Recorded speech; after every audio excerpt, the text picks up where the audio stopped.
Hello everybody, my name is Nairi and I've got 2 adopted sons, and today I'm going to talk about success for the adoption process. So my last video was what does a successful adoption look like over time. So I thought I'd take you through, if you're thinking about adoption or even you're, started the ball rolling for the process, what I think successful might look like for the process. So first of all, let's say that there are things that you could do before you even pick up the phone. So the first thing that I would do, which sounds a bit strange, is I always look at your home environment. What is there around the house that you need to get done? Is there DIY? Is there outstanding jobs? Is there obvious clutter? Is there a bedroom that you need to sort out? Is there a garden wall you need to fix? You get the gist of it, because you're going to be asked to do that anyway. So for me, then, based on my experience, I like it that when a social worker comes in, that I put some time and thought into that visit if they've not visited yet, or even if they've done their initial visit. I think it sort of speaks volumes if you've put the effort in to thinking about what it would be like for a child to be in your home. And on that point as well, if you're one of these people who likes lots of ornaments around and precious things, and you like your home to look really nice, but you have lots of artifacts in your home, again, think about that. Would it suit a young child being there? If not, make changes now. Look at your relationship with your partner, or if you're a single adopter, or you're going to be a single adopter, the closest person that's going to support you. And if there's anything that needs to be resolved, then do that. So if you know there's unfinished business, maybe you've had a bit of a disagreement over something, or you're not sure about something in the relationship, whether it be a partner or a family member or friend, then have that out before you even pick up the phone to pursue adoption. Because again, it's probably going to come out the woodwork. It's probably going to show that there's a strain on the relationship, or there's something not right to a social worker when you're going through the assessment. And also on that point as well, what I found when I've talked to adopters is there is always someone in the relationship that is stronger for adoption than the other. So if you're a partner or a husband or wife, one of you tends to kind of want to do it more than the other one, and that's okay. I think that's normal to have one of you who's stronger for it than the other one.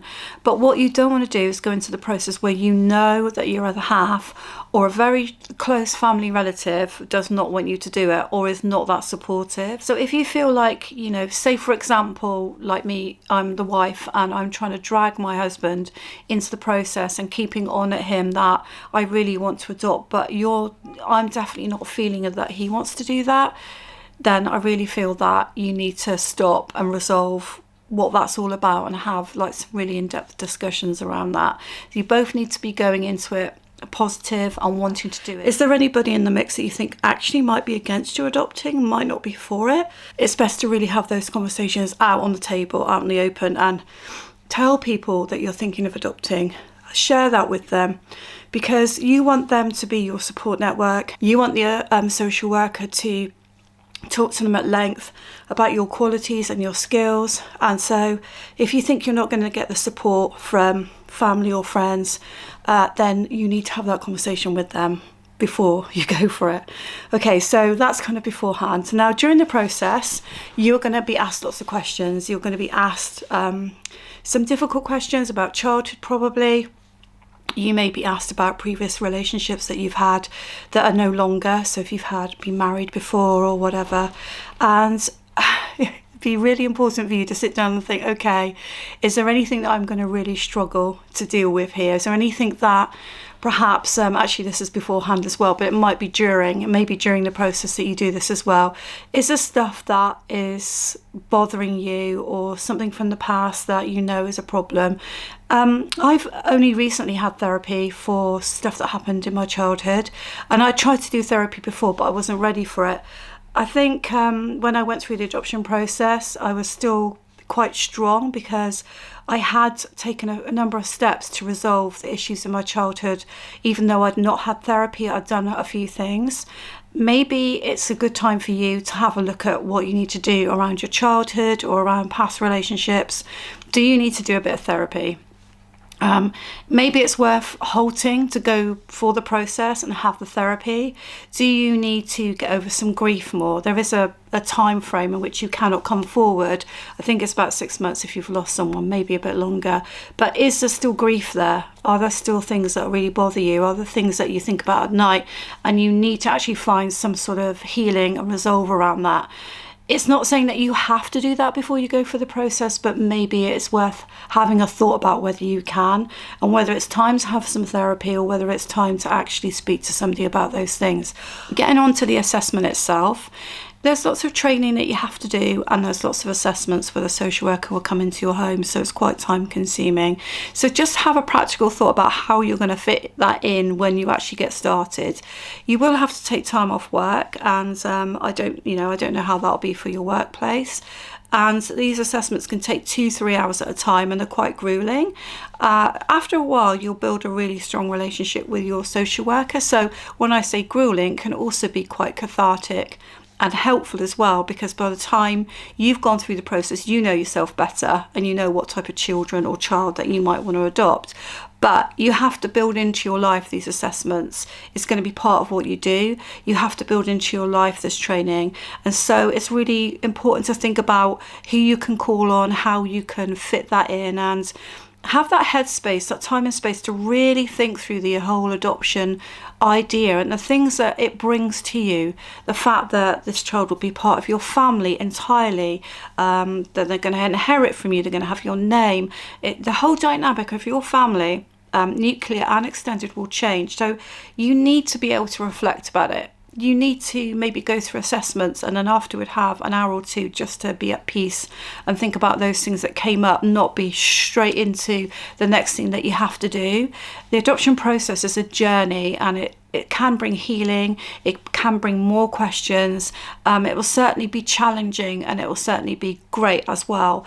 But you have to put things in place to help you through that process, and people that you can talk to in the family as well, perhaps outside of your own partner, that you might want to share with and offload onto.